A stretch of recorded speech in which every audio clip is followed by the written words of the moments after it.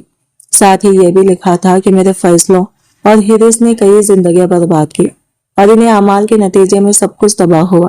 میں گھبرا کر کھڑا ہو گیا اور لرزتی آواز میں بولا، میں یہ نہیں مان سکتا، میں ایسا بیان نہیں دوں گا۔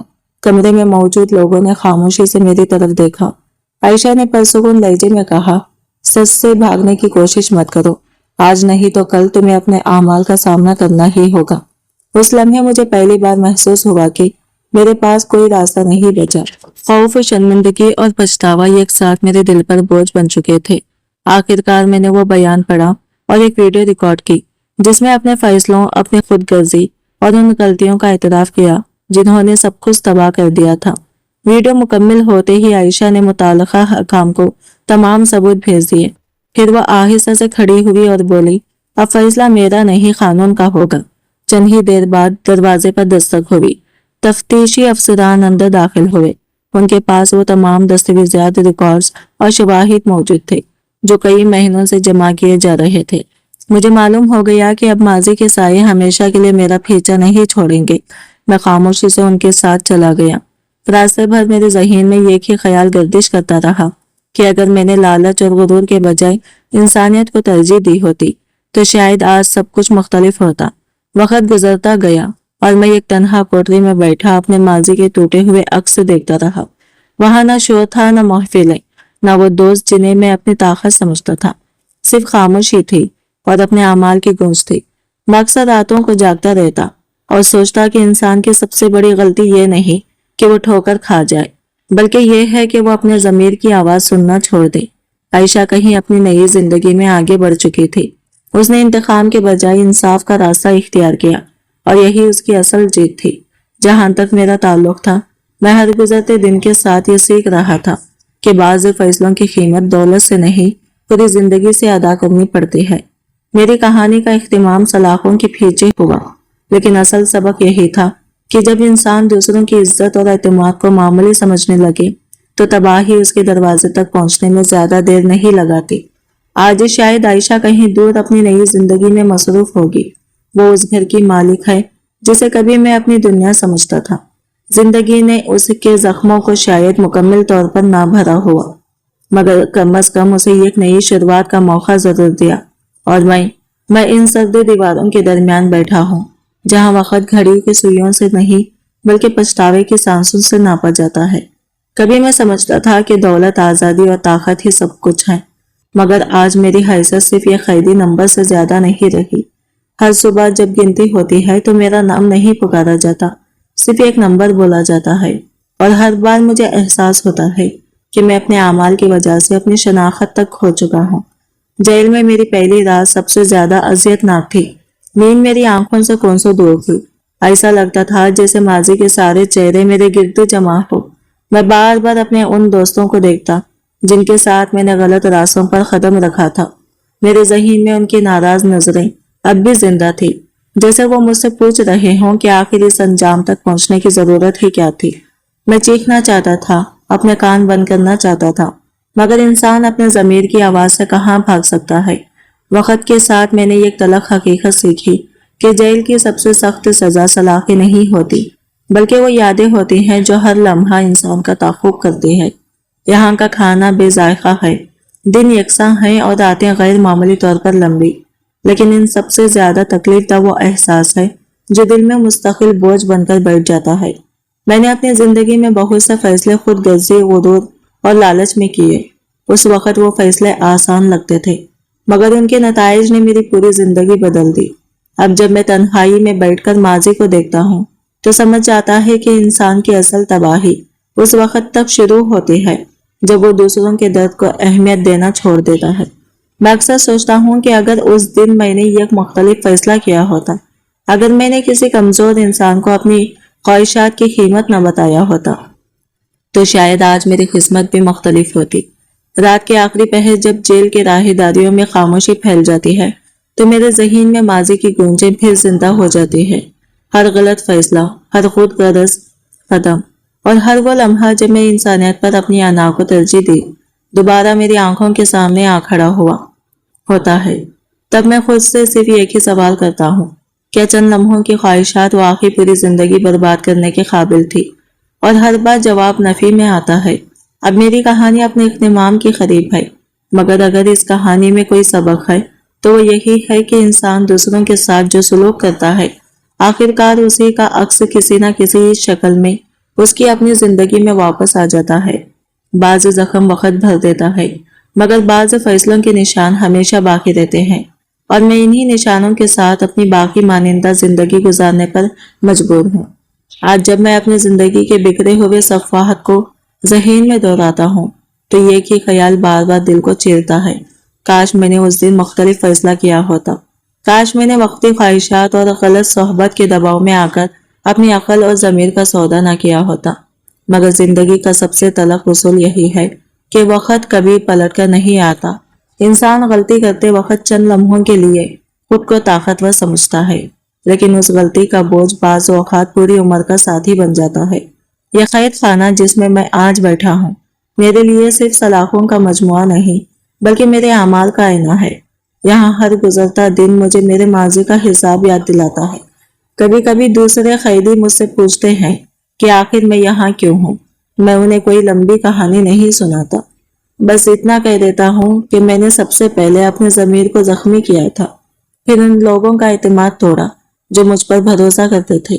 میں نے ایک بے قصور انسان کی عزت اور احساسات کی قدر نہ کی اور اپنی خود غرضی کو انسانیت پر ترجیح دی۔ شاید یہی میری اصل سزا ہے کہ آج میں اپنے ہر فیصلے کو 1000 بار یاد کرتا ہوں اور ہر بار خود کو پہلے سے زیادہ مجرم محسوس کرتا ہوں۔ چند دن پہلے ایک بزرگ عالم جیل میں آئے تھے۔ انہوں نے قیدیوں سے ملاقات کی اور ان کی باتیں سنی۔ جب وہ میرے پاس بیٹھے تو میں نے ان سے کہا کہ بعض زخم ایسے ہوتے ہیں جنہیں معافی بھی شاید نہ بھر سکے۔ انہوں نے تحمل سے میری بات سنی اور پھر کہا کہ انسان کے لیے امید کا دروازہ اس وقت تک بند نہیں ہوتا جب تک وہ سچی ندامت کے ساتھ اپنی غلطی کو تسلیم کرتا رہے۔ ان کی باتوں نے میرے دل پر عجیب اثر چھوڑا۔ اس دن کے بعد میں نے پہلی بار اپنے اندر جھانکنے کی کوشش کی۔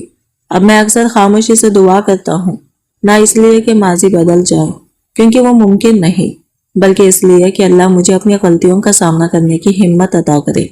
میں دل سے یہ بھی چاہتا ہوں کہ عائشہ کی باقی زندگی سکون اور عزت کے ساتھ گزرے۔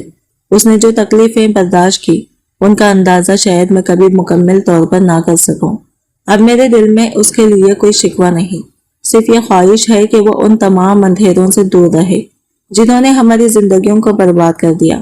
کبھی کبھی میں سوچتا ہوں کہ اگر وقت واقعی واپس لوٹ سکتا تو میں ہر چیز بدل دیتا۔ میں غلط لوگوں کی باتوں میں نہ آتا، اپنے مرحوم والد کی نصیحتوں کو نظر انداز نہ کرتا اور کسی انسان کی عزت کو اپنی خواہشات کی قیمت نہ بناتا۔ میرے والد نے ساری عمر محنت کر کے جو کچھ بنایا تھا، وہ چاہتے تھے کہ میں ایک باعزت اور ذمہ دار انسان بنوں، مگر میں ان کی امیدوں پر پورا نہ اتر سکا۔ آج جب ان کی یاد آتی ہے تو دل مزید بوجھل ہو جاتا ہے، کیونکہ مجھے احساس ہے کہ انسان دوسروں کو دھوکہ دینے سے پہلے خود اپنی روح کو نقصان پہنچاتا ہے۔ شاید میری کہانی کا سب سے بڑا سبق یہی ہے کہ دولت، ذلت اور وقتی فائدے ہمیشہ ختم ہو جاتے ہیں، مگر انسان کے کردار کے فیصلے اس کے ساتھ آخری سانس تک چلتے ہیں، اور بعض فیصلوں کا حساب انسان دنیا میں بھی دیتا ہے اور اپنے دل میں بھی۔ میرے والد نے ساری زندگی محنت کر کے جو کچھ بنایا تھا، وہ چاہتے تھے کہ میں ایک اچھا انسان بنوں، ایسا انسان جو دوسروں کے لیے آسانی پیدا کرے، نہ کہ ان کی زندگی برباد کرے۔ مگر میں ان کی نصیحتوں کو بھول گیا اور اپنی خواہشات کے پیچھے چل پڑا۔ آج جب میں جیل کی اس خاموش کوٹری میں بیٹھا ہوں تو ان کی ہر بات میرے کانوں میں گونجتی ہے۔ وقت گزرتا رہا اور میری سزا کے آخری دن قریب آتے گئے۔ ایک صبح جیل کے محافظ نے آ کر بتایا کہ میری آخری اپیل بھی مسترد ہو چکی ہے۔